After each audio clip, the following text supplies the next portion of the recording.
Đi đi. Phóng đi. Ồ. Ồ, sướng chưa? Bạn ra ngoài đường ra. Đâu ơi.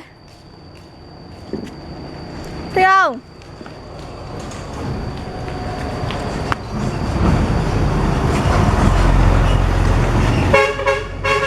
Yeah. Đè. Cười cái nào?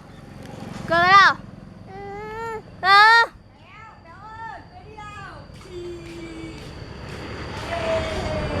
Nhìn cái gì vậy?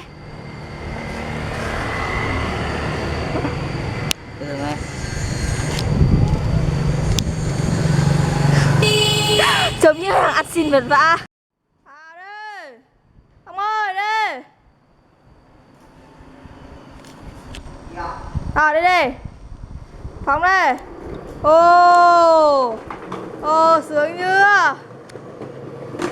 Bạn ra ngoài đường ra. Đâu ơi. Thích không?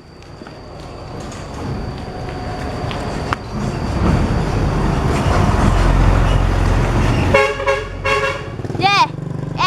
Đè. Cười cái nào? Cười cái nào?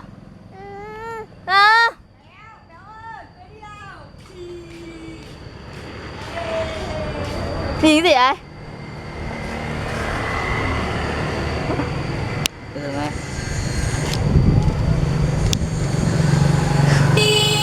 Giống như hàng ăn xin vật vã.